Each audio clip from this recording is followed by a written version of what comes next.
Check this out. Check this out.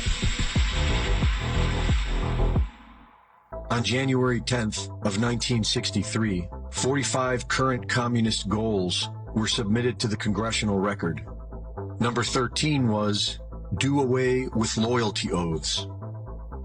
60 years later, on the very same day, Biden, Obrador, and Trudeau met in Mexico City for the Declaration of North America, which states a plan to unify North America under the ideas of diversity, climate change, migration, health, and regional security.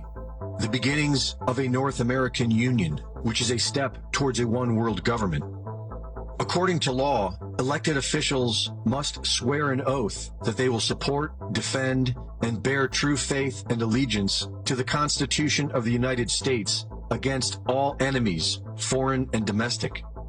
And through the Freedom of Information Act, U.S. Attorney Todd Callender, along with his team at Project Proper Oath, found that not a single member of the existing cabinet has a valid oath of office.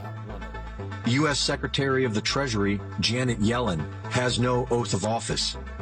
U.S. Secretary of Defense Lloyd Austin has no oath of office and has also failed to register as a foreign agent, which is required due to serving on the boards and conducting international business with Raytheon, Nucor, and Tenet Healthcare. U.S. Attorney General Merrick Garland has no oath of office. U.S. Secretary of State Anthony Blinken has no oath of office. U.S. Secretary of Homeland Security Alejandro Mayorkas has no oath of office. U.S. Secretary of Transportation Pete Buttigieg has no oath of office. U.S. Secretary of Health and Human Services Xavier Becerra, responsible for declaring a national emergency during COVID, has no oath of office. Former Director of the Centers for Disease Control Rochelle Walensky had no oath of office. U.S. Special Counsel Jack Smith, responsible for investigating the January 6th U.S. Capitol attack, has no oath of office. U.S. Attorney for the District of Columbia Matthew Graves, Chief Prosecutor of Jan 6ers, has no oath of office. Vice President of the United States Kamala Harris has no oath of office.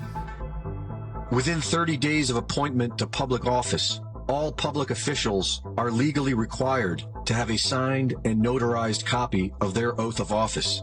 And it appears as if no elected officials in the federal government have one. They are either non-existent, incomplete, or fraudulent. The fraudulent ones are missing signatures, are not notarized, and in most of them, the words, "So help me God," are in all caps. In the U.S. Constitution, "So help me God" is not in all caps. And this matters, as many have been telling us for decades, including the great Jordan Maxwell. Today, the entire world of mankind operates under a world law, which is referred to as the law of the high seas or international maritime admiralty. When you were born, you came out of your mother's water. Since you came out of your mother's water, you are a maritime product. This is why, when you were born, the dock has to sign your birth certificate. It's a maritime admiralty manifest showing that your mother brought you into the world and you were going to make money. Anything in this country, if it's a lawful legal document of any kind, your name must be, according to maritime law, be in all capital letters.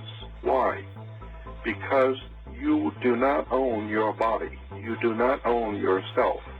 All capital letters name implies that you are a maritime admiralty product. You are not a human. You're not a living entity. You're a product. You're a living entity person. The actual you is represented under law by upper and lowercase name. So you are a corporation whether you know it or not. But you are merely a subsidiary of a larger corporation called United States. This is the way the law works. Reporting for InfoWars, this is Greg Reese.